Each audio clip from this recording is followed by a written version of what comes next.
Hello mga guys, so ayan, welcome to my channel. Sana'y magugustuhan ninyo ang aking ipapakita sa inyo.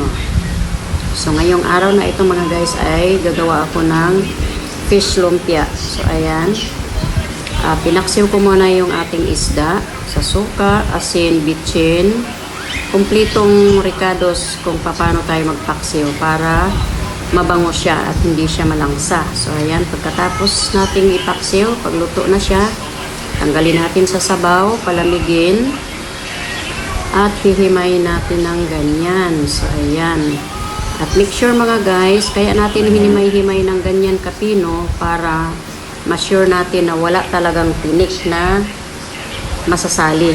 Kaliit-liitang tinik dapat hindi masasali katulad niyan. Kailangan kahit ganong kaliit na tinik tatanggalin talaga natin, kasi pag tayo ay pag nalunok natin yan ay sasabit yan sa ating ngalangala. At ang pinaka importante pa mga guys, pagka sure ka na walang tinik, pwede nating ipakain sa ating mga junakis. So katulad nito ay itong aking bunso na baby boy ay mahilig sa isda at mahilig siya sa fish lumpia. Lahat ng mga anak ko ay mahilig sa fish lumpia. Favorite nila yan, kaya palagi akong nagagawa ng ganyan. So ganyan lang, pagpatuloy lang nating himay-himayin ng ganyan at talagang sisipati nating maigi na talagang walang ni isang maliit na tinik ang makakasali dyan. Make sure na talagang pulido ang ating pagtanggal ng tinik. Kaya yan ang purpose natin na hinimay natin ng pinong-pino. So ayan. So ayan ang mga guys, pagkatapos na nating himayin ng pinong-pino, chop na ako ng bell pepper, sibuyas, naggadgad ako ng carrots, tinimplahan ko na siya ng magic sarap at ng ginisa mix, paminta, onion powder, garlic powder, linagyan ko rin ng tawag nito, kunting harina, at naglagay ako ng ano bang tawag nitong graham bar, bang tawag dyan sa panglagay sa, hindi graham, ano bang tawag ditong panglagay sa tinapay pagka naggagawa tayo ng tinapay, breadcrumbs. Ayan, naglagay ako ng breadcrumbs at kunting toyo at kunting oyster sauce para mas malasa siya. Ayan, tapos nagtadtad din ako ng spring onion, tinadtad ko ng pinong-pino at hinalo ko dyan, minikos-mikos ko na yan.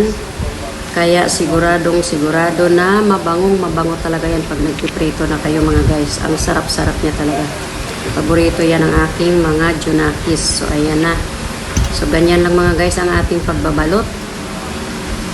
Ayan, maglagay ka lang ng tamang-tama ang laki, kung gaano kalaki ang gusto mo, depende na sa'yo kung gaano kalaki. Tapos pagka ganyan na, kalahati na ang ating na bilot, ay lalagyan na natin ng itlog para dumikit na siya. Ayan, ganyan. Para pagka prinito natin ay siguradong hindi siya bubuka. Ayan, so ulit-ulitin lang natin ang proseso. Magbabalo tayo hanggang sa maubos yan mga guys. Ayan. So ang mga junakis ko ay nakatingin na habang ako ay nagagawa at excited na silang matikman ulit. Kasi medyo matagal na hindi ako nakagawa ng fish lumpia mga guys dahil mabusisi nga siya. Mabusisi siya kasi yan, papaksiw mo, hihimayin mo, tapos ayan, babalutin mo na naman isa-isa, at saka ang medyo matagal yung paggagadgad at tatadtad ng mga ingredients, yung mga ating mga lahok dyan. So minsan pagka may kamuting kahoy ako mga guys, hinahaluan ko siya ng ginadgad na kamuting kahoy, mas masarap siya, malasa. At saka linalagyan ko rin minsan ng dati pagka singkamas time, linalagyan ko siya ng ginadgad na singkamas at saka carrots. Or Pag may kamuti naman ako mga guys, ginagadgaran ko rin siya ng kamuti. Ang sarap kasi nga, nag-agaw yung tamis ng kamuti at saka yung alat ng isda, ganyan. So, ang sarap niya mga guys. Ngayon, wala akong kamuti at saka kamuting kahoy. Kaya, carrots lang ang linagay ko. Carrots, bell pepper, spring onion, sibuyas, at ano pa bang ibang tinagtad ko riyan. Ayan, bell pepper, onion, sibuyas, carrots lang yan. Yan lang yata. Kasi wala nga akong ano. At saka ang dami ko kasing ginawa sa araw na ito mga guys. Kaya hindi ko na talaga nagadgaran ng kamuting kahoy at saka ng ano, ng kamuti.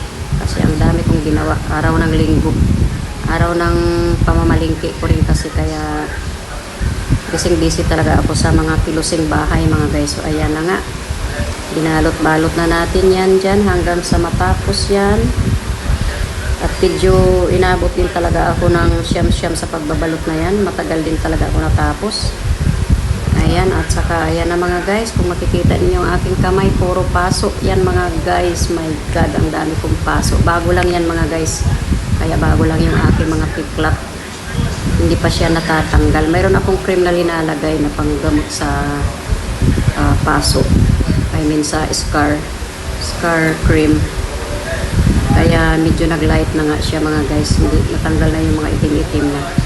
So baka next month ay tuluyan ng mabura ang ating kiklat dyan sa ating mga kamay mga guys. Ang sagwa talaga tingnan.